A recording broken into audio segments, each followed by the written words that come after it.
when we talk about male voices in country music, I just don't think it gets any better than Chris Young. That voice is something else, and I know Mama has to agree with that. Well, he didn't get it from me. I can't sing at all. I can't either. Got it from my dad. Okay. And yes, he has an amazing voice, but most people don't realize he's classically trained. No. He got offered a full ride to Berklee School of Music when he was in high school. He turned it down. He wanted to sing country. MTSU originally offered him a full ride. He turned it down. He wanted to go to Belmont. He went to Belmont for a year and a half, went to MTSU for a semester before he took a 6-month break. That was, well, let's see, he's 37, and that's when he was 19. So he's still taking a break. He's still on that gap year.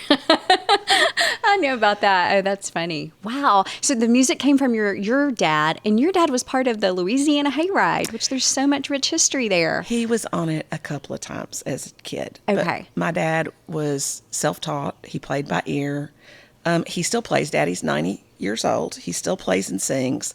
But he's got dementia now, and so he's forgetting some things, but he can play the piano and the guitar. Oh, wow. So Chris did kind of grow up at least exposed to music a little bit. First thing he ever learned to play on the guitar was Marty Robbins. Oh, wow. Yeah, so he grew up on the good stuff. Yeah. Or what you and I would probably call the good stuff, right? So part of Chris's story, though, I mean, you really didn't know that the child was as talented as he was when he was a youngster, right? No. So Chris talked early. Chris talked at 4 months. What? Yes. 4 months? The doctor didn't believe me. We went to the doctor, and he said, he's not talking.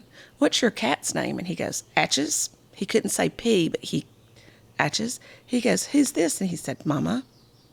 Like clearly. Clearly. Mama at 4 months old. So, and he could read when he was 4 years old. I have a picture of him somewhere that I'm sure he will not let me share, of him sitting in the bathroom reading People magazine out loud.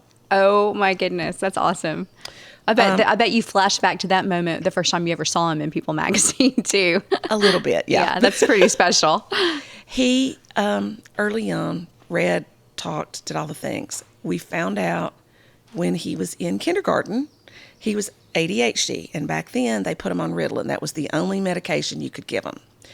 Well, what they don't tell you or didn't tell us is that it can stunt their growth. So Chris is 6'4.5", but he was supposed to be 6'8". What? Oh, my goodness. I was going to say stunt their growth. He is a big dude. So when he was in the 4th grade, they told us he hadn't grown at all in 2 years. And so it panicked us because it had stunted his growth, and we didn't want him to be, 4 foot tall forever. So we took him off the Ritalin, and that's when I found out he could sing, because they wanted us to put him in all kinds of extracurricular activities to wear off some of the energy. Well, we put him in sports, and he would figure everybody's batting average in his head. The coach wouldn't let him play. Chris wore Coke bottle glasses. Like, there was a lot going on there. Oh, my. And part of it we found out, because his growth was stunted, he was uncoordinated when he started to grow again. So he kind of ran like Jerry Lewis for that summer. Oh, my goodness. I've got a visual. If you saw him now playing basketball or any of the sports that he does, you'd be like, what? But it was because he grew so fast after not growing. So it caused him to be uncoordinated for a couple of years. That makes sense. Yeah, I've heard a lot of people refer to it as like kind of going through this giraffe stage where you're just like limbs. And So in the process of testing him, we found out that he had a genius IQ. He passed the ACT test with a 19, which was a score high enough to get into college in the 4th grade. I put him into children's theater. Well, he started acting. He loved it. And they asked him to be part of a kids' song and dance group. And I said, well, he can't sing. They're like, yeah, but he dances. We'll put him in the back. Nobody will ever know.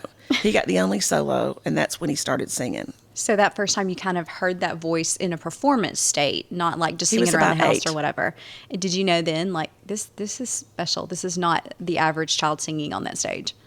I grew up in Nashville. I didn't want him to have anything to do with the music business. My dad discouraged him. My dad thinks he encouraged him, but he didn't. He discouraged him from doing this. But then as he started to get more and more into theater and music, I was letting him do this. I mean, he was doing television early on. People don't realize he was on multiple kids' shows growing up. Oh.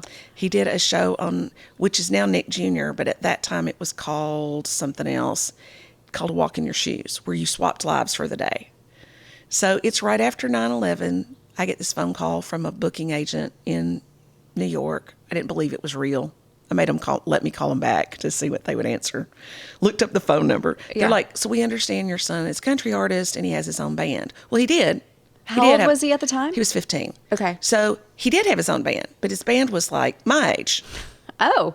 And they would play different fairs and festivals. I mean, some of them were younger, some of them were in their 30s, but it's like they were not high school kids. Yeah, it was still a teenager with adults, yeah. So they said, we want you to do a video. And I mean, this is back when it's VHS tapes, right? Mm-hmm. We want you to do a video and overnight it to us. And so I called Chris and I'm like, hey, bring a couple of your buddies home from school that play. We need to do a video. So he literally brought home a guy that he knew from Winter Drumline, because Chris sang for the Winter Drumline that year. He wasn't in the band, No, but he sang they asked for him them. to sing. Okay. He was first chair All-State, first chair Mid-State, all this stuff. We just let him do anything that he wanted to do that was musical or singing, or like he starred in the high school plays. He did local theater. He did all this stuff growing up. Anyway, he brings home these two kids. One of them's a guy from his math class that said he could play guitar, and the other one was the drummer from the Winter Drumline. And they're like, we need to make a video. So these guys like learned 2 songs, and we videoed it in like 2 hours one night. And it was pretty awful. But I sent it. Well, Chris was a half-timer. The dancers that come out on the basketball court. Oh, yeah. He was like a half-timer. He This did for break dancing in high school? In high school. He was a break dancer? He used to break dance on 2nd Avenue. Oh, my goodness. And he made as much in tips breakdancing as he did one year during CMA Fest singing. Well, there's a fun fact. Wow. He was about 16 that year. Okay. He'd come home, he'd play during the day. I'd book him to play in those little bars up and down Broadway. Yep. And he'd play for tips, and then he'd come home, change his clothes, and go back and breakdance at night. And people didn't even realize it was the same guy. Wow. So he was playing in bars on Broadway when he was like 16, 17 years old? Yes. Just do cover songs and with the guitar kind of thing? Cover songs, and he'd throw in some of his originals every now and then. So he was writing at that age? Oh, yeah. Okay. He started writing when he was about 14. First song he ever wrote was a love song about a Camaro. Did he have a Camaro? He did. His very Okay. first car was a Camaro. So that was his 89 first Camaro. love. That was his first love, and he and his dad were fixing it up, and he had a wreck. Oh. So that's the first time he ever wrecked a car. We were coming home. He had played Tin Pan South, and we were coming home, and of course, Chris didn't have any gas in his car. He never did when he was 16. Mm-hmm. I gave him $20 and told him to fill his car up, which would have filled it up. He didn't. He put $10 worth of gas in it, and it saved his life. So we were in dead still traffic on the interstate. I was in front of him. I just called my husband to say, hey, we're going to be late. We were at the 24-40 split right there where the left goes over the Silliman Evans Bridge. I think now it's 65, but back then it was 24-40. Mm-hmm. And if you went to the right, you went toward Murfreesboro. Mm-hmm. So dead stop traffic. I stopped. I looked into my rearview mirror to make sure Chris stopped, called my husband and said, we're going to be late. Just in time to see this guy come up over the hill and hit Chris doing 75 miles an hour, never braked, anything. Drove into his car, drove his car into mine. So you saw the accident and were a part of the accident? Yes. Oh, I threw my phone. terrifying. My husband heard it, didn't know what was going on. I got Chris out of the car, climbed through the window. His gas tank was sitting in the passenger seat. If he had filled his car up, it would have exploded. Oh, wow. So he had 13 stitches up the back of his head. Mm. He lost his audition tape for the Grammy choir. He re-sang it with a concussion. And that year, he was the only baritone. They only picked 6 people to be in the Grammy choir. And he was the only baritone in the Grammy choir. Oh, and they wow. were on the CBS Early Show. Oh, okay. So, I mean, he's done A TV lot of things, from the time he was and like national 11. exposure. Yeah. Yeah. Yeah. So I'm going to guess that by the time we get to him, he's what, 2021 when he auditions for Nashville Star, or was he older? So he was 20. 20. He had turned it down several times. Tracy Gershon still gives me crap about that. And they had asked us for a couple of years for him to come audition, and he wouldn't do it. Well, Billy Block, who used to do a radio show here in Nashville, Yes. was a big advocate of Chris. And Chris had been on Billy's show many, many, many times. Chris had already moved to Texas. He was fronting the house band at Cowboys. And by the way, Cowboys did not know he was not 21 years old. Oh, They he was playing in a lot of bars before he was 21 years old. And most people didn't ask because he was tall. At that point, he was already 6'4", and Well, he yeah. looked older, Yeah. and he had a deep voice, so they didn't question it, right? So he actually moved to Texas to go front that house band. He did. Was that a big thing for you, Mama, to see him, he's not even old enough I to be was in the bar. He's going to go there and furious. move. Oh. I was furious. And so also, I was already working in the music business, and I knew what the people on Broadway made, which is nothing. So he called me and he goes, hey, they want me to come down here and front the house band. I said, what about college? I'm going to take 6 months off. I said, great. You're going to take 6 months off? Yeah. I said, I don't think that's a good idea. He goes, well, I promise I'm only going to take 6 months off. Okay. He goes, how much do I have to make to move down here? And I said, $1,000 a week. Because in Nashville, if you walked into a bar and said, I need $1,000 a week, they would laugh you right on out the door. For sure. I mean, most of those guys are lucky if they pay them $50 a night plus tips. Yeah, plus tips. So he called me back a few minutes later. He goes, okay, they want me down here a week from Monday. They were going to give him $1,000. Wow. Well, I didn't know until 2 years ago. He was making $700 a week to front the house band. But on Sunday night, they had hip hop night, and he was working as a bouncer for the other $300. I wanted to kill him. Wow. The first thing he ever did to make money, he was in a Toyota commercial. Really? When he was like 10 with his stepdad, his dad. Mm-hmm. Can we find that somewhere, that commercial? I doubt it. We've looked for it and looked for it. It was a regional commercial, and they ran it up north, but they filmed it at Percy Priest Lake. Oh, okay. So, and I think he got paid maybe $50 for that. And then they cast him the next year in a Reba McEntire video, which you can find. Uh-huh. And he was going to make $500 to be the brother. And he got there and they're like, oh, he was going to be the boyfriend. That's what it was. He got there and they're like, yeah, he doesn't really look like a boyfriend. We'll let him be the brother. And he goes, do I still make $500? And they said, yeah. Good for him. So he's the brother in a Reba video. Okay. And the next year they cast him in a Buddy Jewell, Sweet Southern Comfort. And he was the love interest sitting on the front porch. Another Nashville star and alum, Betty Jewell. So he met Buddy when Buddy was playing at El Chico's on Murfreesboro Road. When Buddy left, Chris went and asked him when they hire him. He was 15, and he turned 16 that summer, but this was in June. So he was 15 for the first couple of weeks we had to take him. They paid him $50 to play for 4 hours on the patio and all the food that he wanted to eat. Well, he was 15, so he thought that was fantastic, right? Probably sounded great to him. So he played El Chico's. The next year, they gave him a raise to $100 for 4 hours and tips. Doubled his money. So he played that. One night, this guy ran off. Chris has tried to die multiple times. Like, we make a joke out of it, but like the first time he ever had that wreck, he had 13 stitches up the back of his neck, went all the way to the skull. Wow. He was very lucky to live through that or not have any kind of, he was fine. So this guy, we're sitting there watching him. Chris has his brand new guitar that he had spent all of his graduation money on. He's sitting there playing this guitar that he was like his baby. This guy has a wreck, comes off Murfreesboro Road, runs straight up the back of the fence that's like right up against Chris's back and hits the side of the building. The guy gets out and starts running. Chris stands up and he goes, we're all going to need to go that way. Super calm. He just hit the gas main. Unplugs his guitar. Thankfully, it did not spark because it would have blown us up. Whoa. We walk down the block. I'm still shaking. The news media shows up. I look over. He's standing there. He goes, hi, my name's Chris Young. I was just sitting here on the patio at El Chico's on Murfreesboro Road playing my guitar like I do every night. Every Saturday night, you can find me here from 7 to 9. Come by and see me. But like I said, I'm Chris Young. I was on the patio at El Chico's. This guy has a wreck, and he's like doing a public service announcement, and I'm shaking. Like, I'm just glad he's alive. Who needs a publicist? Oh, my goodness. And he comes over and he goes, aren't you glad I said my name like a whole bunch of times? I don't think they can edit it out. Not if you put it in pretty much every other word. Oh, my goodness. That's awesome. I love that story. Wow. So fast forward, he calls me a couple of years ago. He's on tour with Brad Paisley. Mom, I'm in the hospital. Don't panic. They took me off the plane. My organs were starting to shut down. Apparently I have some sort of infection.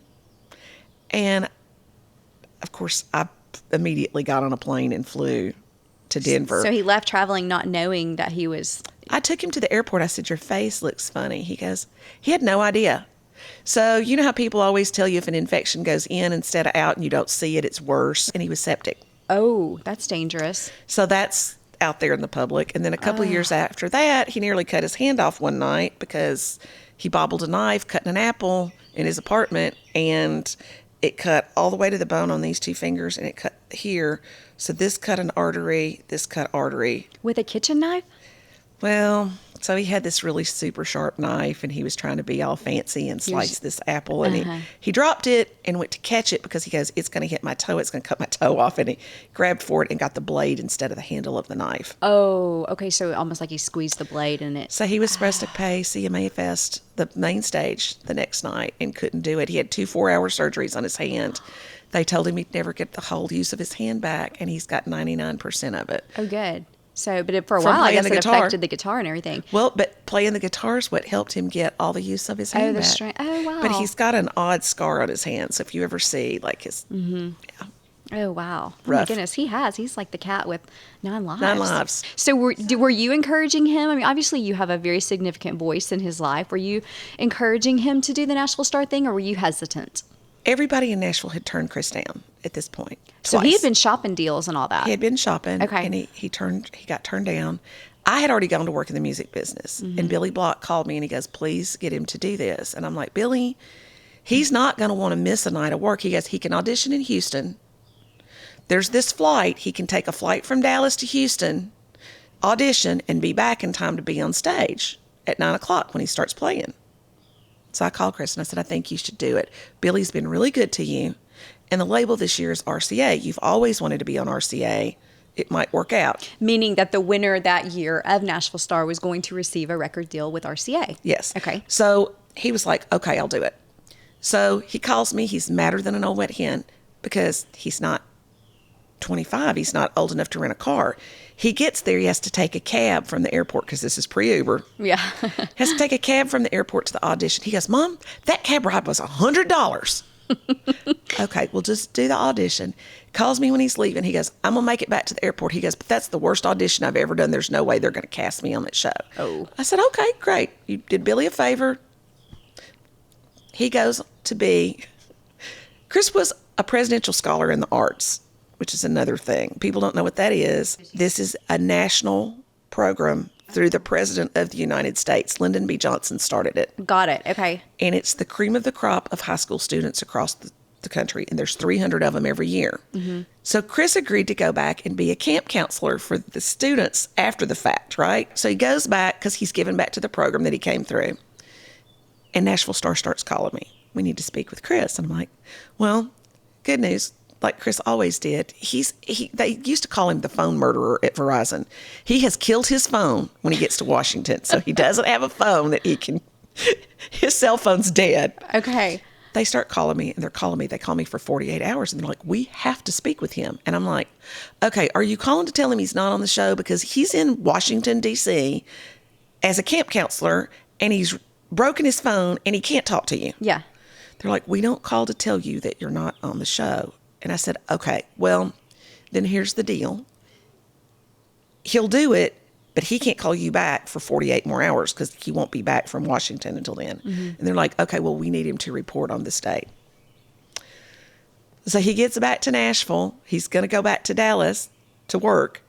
And I tell him he's on the show, and he goes, I cannot believe you did not ask me about that. And I'm like, okay, well, let's talk about this for a second. You said you wanted to do it. Billy wants you to do it. The worst thing that can happen is you get a record deal. I said, yeah. You might not make it through the first week. No risk. So he goes back to Texas. He has to be back in 2 weeks. I send his sister down there because I knew he wouldn't pack anything up, and he didn't. So they packed everything in the back of his old Ford truck that he owned. The night before he left, it's in garbage bags. I mean, it's the biggest mess ever. I think half of it's still in a storage building somewhere. He never unpacked it. Oh, my goodness. They get back the day that he's supposed to report, and I looked at him, and he's white as this. White as a sheet. I'm like, what is wrong with you? And he goes, I have walking pneumonia. I said, do not tell them on that show that you are sick. Oh. So he calls me 6 hours before the very first episode. Hey, I feel awful. I said, I'm going to have somebody come give you a steroid shot and a B12 shot. So we have a family doctor. Mm-hmm. They go give him the shots. He got up and sang that night. But then he got better every week. His voice got better every week. And they were like, oh, you're getting better every week. I'm like, yeah, because he's getting over walking pneumonia and he's not passing out better. anymore. Yeah, yeah. Oh, wow. So did you go every week for the show and the live taping? And so because I've worked in the music business, mm-hmm. and we had a couple of the previous winners. I actually worked for Brad Cotter while Chris was on the show. Oh, okay. And Brad Cotter had won 2 years before that. Mm-hmm.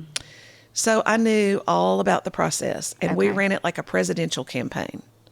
So he had had a fan club since he was 14. Really? And the fan club president was from Alabama, and she would come up every week, and we would like tailgate in the parking lot, and we stacked the audience, which people didn't know. So after the first week, they pre-taped the audience sound, and they didn't run the real audience sound because it was so loud, because we stacked the audience. Like, It was all Chris Young fans. it was all Chris Young fans. Wow. And so we had like poster making parties and all this stuff, and they would just go in there. Well, our plan was to do a Miranda, right? To come in second so that we could shop his deal and get what we wanted. We did not expect him to win. Really? Who was it down to? Him and who? Casey Rivers, I think, was the other guy's name. Okay. And he ended up being a contemporary Christian act, I Okay. think. Casey was really good, and we expected Casey to win. Yeah. So I'm standing in the audience. I've got a manager already in place. We've already got a booking agent in place. I've got an attorney in place. And the manager was from New York. His name was Ron Shapiro, and he was managing Julie Roberts, who was another client of mine. Who was Okay. on I Universal. remember Julie. We were ready to pitch Chris the very next day.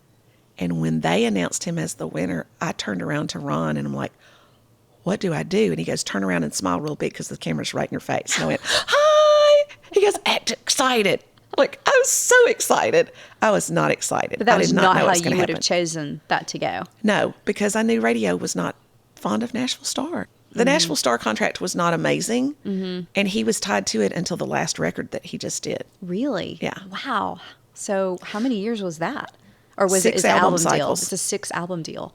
Oh my goodness. Wow. So you kind of had to navigate all that with him. But I want to go back to talk about Chris's childhood, because we've heard a lot about his personality and his interests and his talents and all of that.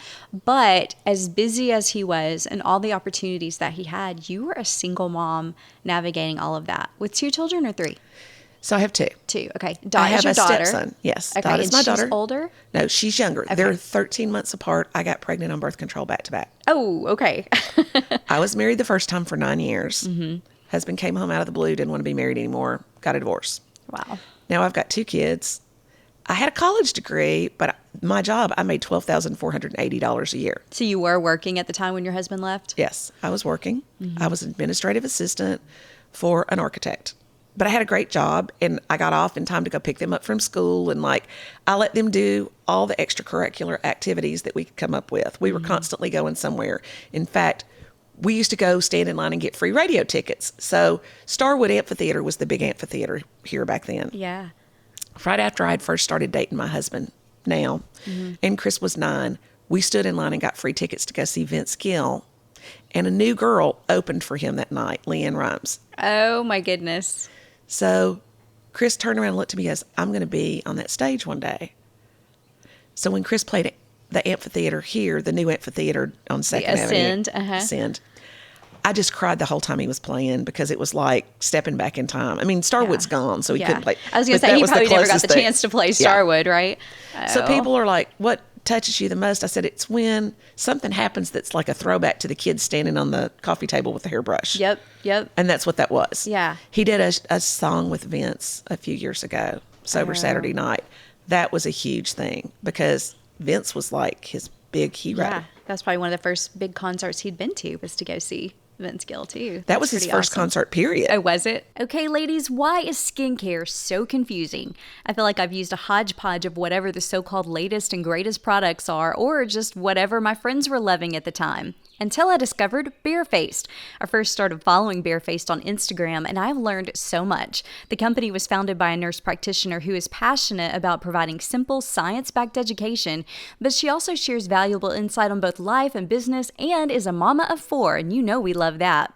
What's really unique and helpful is their team of skincare specialists that you can text for complimentary consults and to answer any skin questions. It's like getting a professional recommendation from the comfort of your couch.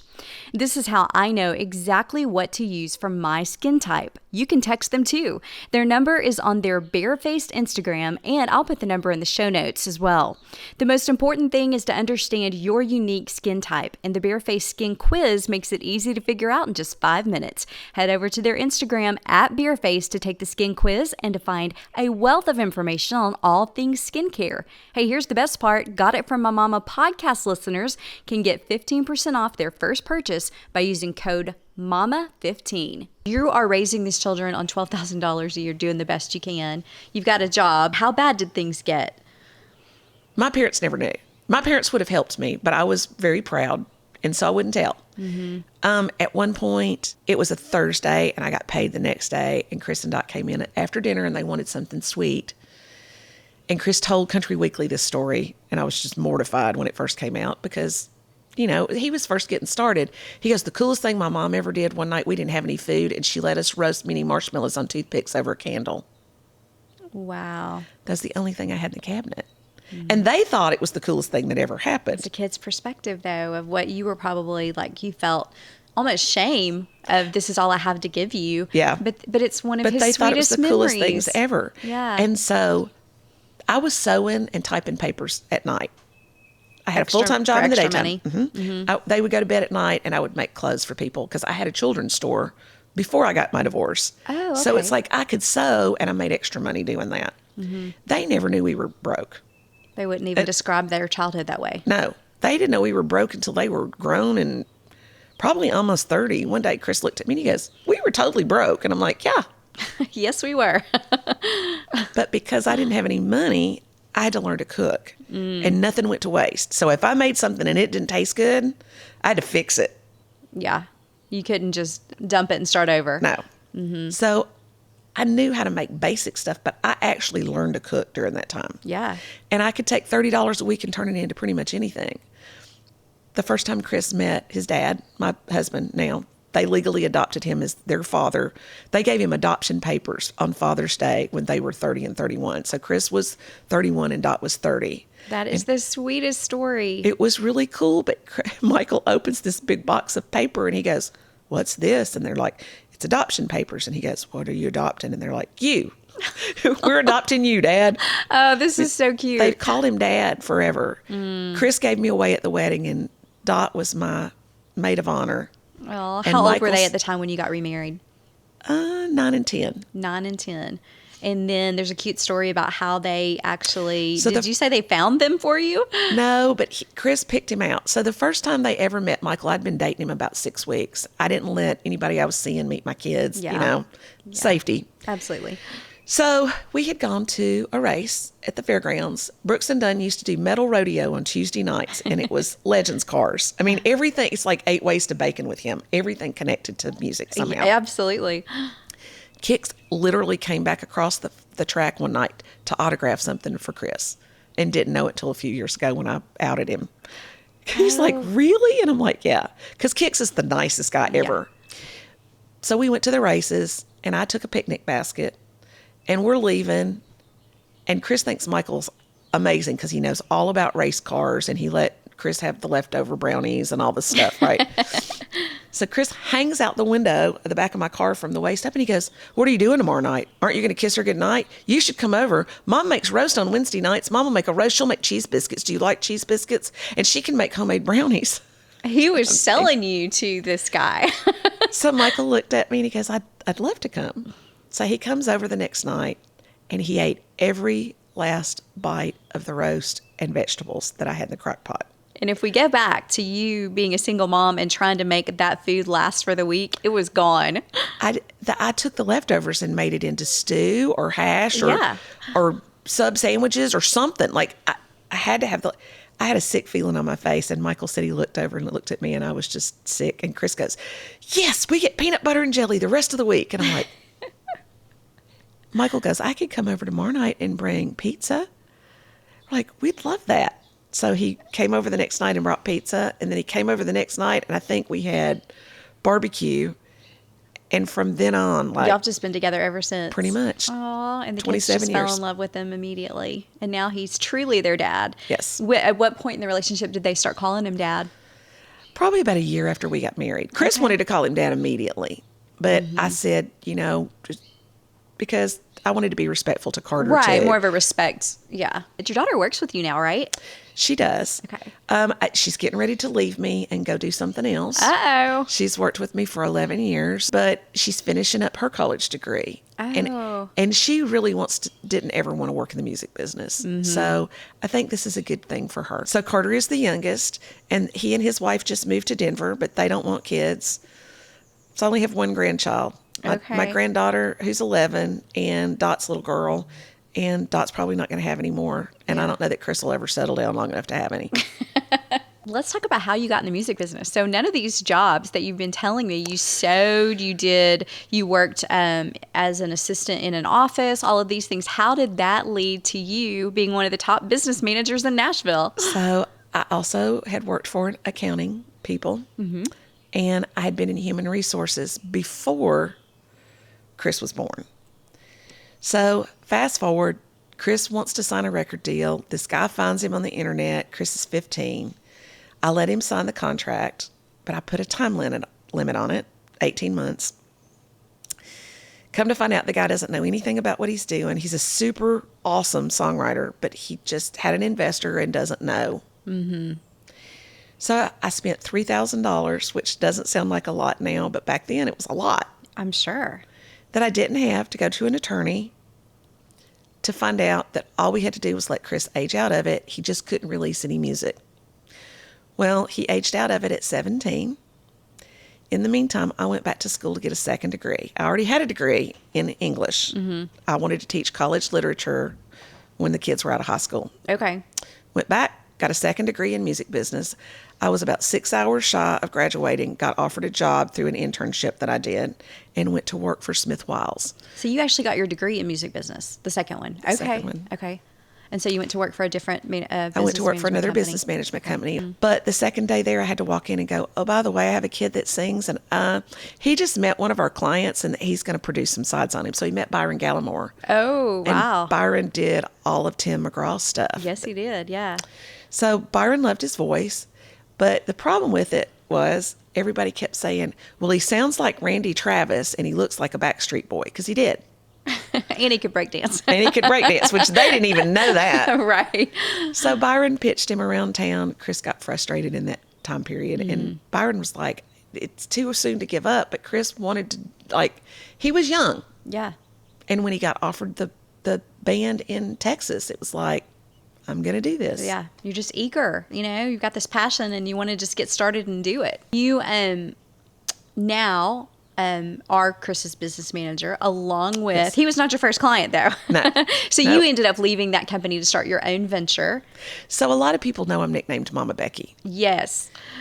That didn't come from Chris or Dot. It actually came from Jamie Johnson and Randy Hauser and Dallas Davidson and Rob Hatch.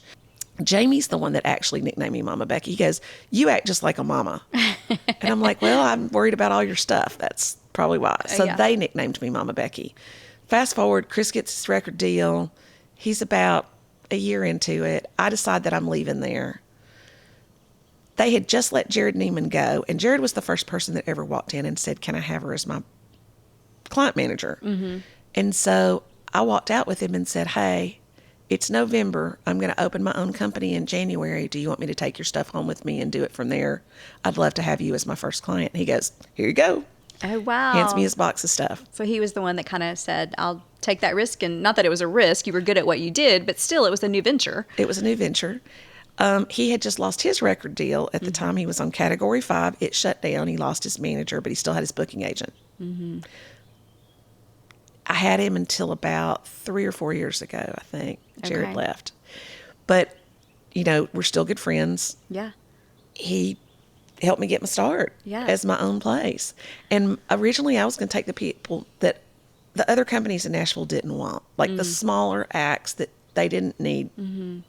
So I left there. Chris came with me after a month. Chris was about to lose his deal. I found out my husband had lung cancer. Oh, wow. So I've been in business less than 6 months. We were living off my husband because he was a contractor and it was booming. It was 2008. The day that we found out that they got all his cancer and he was going to be okay was the day Chris's first song went #1. Oh, wow. The black dress song, black dress getting you song. home. Oh my goodness. Wow. So definitely the valleys and the lows, but a lot of highs there as well. And then now you have clients that range from. So we have CeCe Winans. Oh, I adore her. Ton of Grammys, and Yes. she's amazing. I have Kane Brown. Okay. I have Drew Baldridge. Yeah. I still have James Stroud, who was my original client at Smith Wiles. James ran DreamWorks Records for years. He produced Chris's records. Yes. 2 of Chris's records. Really good, close family friend. He does not call me Mama Becky. He calls me Little Sister. But yeah, I have James. Have some more up and coming. Angie Kay, who's one of CMT's Next Women of Country. Yeah, I know who that is. We have Alexandra Kay, who's killing it. Was on tour with Tim McGraw last year. And we have Restless Road. And for people who are listening that may not understand what a business manager does, I mean, there's all types of management positions in the music industry. For example, there's the manager, there's the tour manager, there's the business manager, there's the production manager. There's all these different people. But the business manager, I guess the easiest way is anything that money touches, you're going to help them with, right? Yep. Do all their accounting, all their banking. If they buy a house, we usually close on the house. We help them set up the trust. We find the financing. Like, they don't do anything. Pay the bills. Their taxes, their human resources. So today you were working on a license for a golf cart. Yes, I mean, you just never know, right? Because I had to get a license plate for a golf cart. That's so funny. One of my favorite things about Chris's story, kind of at this stage where we are with new artists, just navigating all of this, learning so much, a lot of great things happening, but also, you worry about this music business and how fickle it is. But one of my favorite parts of Chris's story is that his first 3 singles, a lot of people may not realize this, they crashed. They burned. stalled, which the goal for people who are just love the mom stories and don't know as much about the music, the goal is to get to #1. And when you enter the charts, which we consider around 50 or so, you enter the chart, you want it to climb. And every week that number needs to get higher and higher. But his first 3 singles did not climb past about 40. Well, so the 2 right before the Black Dress song came out died at 37. He hated that number forever. Oh, wow. So he said they died at 37 with an anchor. Drop dead weight. And one of those songs was Voices that he re-released, and it went #1. And Chris and Randy Travis are like the only 2 people that have ever re-released a song that didn't make it that went #1. Wow. Yeah, that was probably a big risk to re-release. Did he re-release a different version? No. No, it was the same one. They just different timing, just put it back out. But after that, he had 4 #1 singles. Yes. So back to back. that is, a very rare occurrence in the music business. So it's really awesome that he experienced that. And I guess you guys were just riding high at that time, right? Thrilled. Yeah. I mean, at this point, he's had 13 #1s, I think. Wow. Lucky But- number 13. Yeah. Does he still get as excited as, this many years in? He's 37. He's been doing this a long time now about, People don't what's realize next. Chris literally started singing for money when he was 12 years old. So I thought he would outgrow it and find the cure for cancer or something. Then once he got into it, it's like he's really good at locating talent. He's doing some producing on the side at this point. Really? Does He he has a have an studio. interest in that and finding other talent and maybe him does. kind of taking that producer role? He does. So he's been really good about supporting young talent too, and trying to help bring people up behind him and push them in the right direction and tell them, the right things to do. Because even though he's been very successful, we didn't really know the music business. Like, a lot of people that get into this have got an in somewhere. That's why I went back to school and went to work for somebody. You've got to know who to trust and who not to trust, because it's Was an odd that part of business. your motivation of seeing what Chris's path and future could possibly be, and you just as a mom wanting to be as informed and helpful and supportive as possible? Yes, but the first day that I was there, I told you I worked for James Stroud. Yes. It was like everything I'd ever done that I liked in every career path I had ever had, from mothering people to looking and helping them with their money, to making a dollar stretch into 5, to making sure that all the liabilities were covered and that contracts were good. Like, everything that I'd ever liked about every job, any job that I'd ever had, that's what business management is. It kind of rolled all into that. Yeah. Yeah. So you had more experience than you realized just from life. I thought I was going to be there 6 months, and I ended up being there for years, and then Wow. still doing it. So Yeah, I've been in this business for over 25 years at this still point. doing it. What's been one of your favorite moments to be a part of with Chris as a performer? When they told him he was invited to be an Opry member. There's nothing more special We than managed that. to keep it a secret. I'm not good at keeping secrets So from you him. knew? I knew. Okay. Larry Fitzgerald, who was managing Chris at the time and retired. We love you, Larry, and we miss you every day. So Larry Fitzgerald and Bill Simmons were partners. Yep. And they were managing Chris. And Larry called me and goes, you absolutely cannot tell this. And I'm like, Larry, you know I'm not good at secrets. He goes, you cannot tell. And I said, okay. He goes, they're going to invite him to be an Opry member on this date. And I said, okay, you have to let me have my mom and dad there. I'll sneak them in. We'll hide them someplace. But they have to be there. Yeah. So we did. Chris had no idea they were there. None. Wow, that's not an easy task to, I mean, you know, it's a pretty nice backstage, but still to hide somebody, you probably got their own room or something to put them in, right? Well, we just had to keep moving them around. Oh, okay. Until he was on stage, and they had Vince come invite him because, you know. Look at that, back to Yes. Starwood Amphitheater, you on a date with your head. I mean, think about that. Amazing. Chris was just floored, and everybody kind of walked out. This was when you could still, this is pre-COVID, Yeah, so yeah. you could still sit on the stage. So I just brought him around the curtain on the side, and he looked up and saw everybody standing there. I bet you go right back to that moment. That was emotional. Yeah. Very. Yeah. Because I worked at Opryland. Oh, you did? And the last year that I worked there, I was in hospitality, which meant you worked in the front of the park, and you walked around and did interviews during the day, but we would have to stay out front until the Opry let out at night Okay. in case somebody got lost and needed like help finding a park ranger or any of that stuff. And so I used to volunteer to work the Opry, and we'd have to go backstage at the Opry to get a snack when we took our break because nothing else in the park was open. Okay. Oh, wow. So you go way back to the Opry. Way back. Yeah, that's so special. And I guess even now, when you think about his accolades and things he's accomplished or achieved, that one's probably right at the top. For me, it is. I mean, he's been nominated for Grammys. He's been nominated for ACMs, CMAs, all that stuff. But the part where he got to be an Opry member, Yeah. that's huge for me. Yeah. So I think one of the things that's super interesting about you is now, I mean, you're still running this business. That's obviously your full-time career, but you've got all these fun things on the side. I mean, you brought me homemade bread today and cookbooks. Tell me how the cookbook thing came to be. So during COVID, I was about to lose my mind. And I'd always said I was going to write a cookbook because I told you I had to learn how to cook out of necessity. Yeah. But as Chris and Dot have grown up, their friends would ask me for recipes for stuff.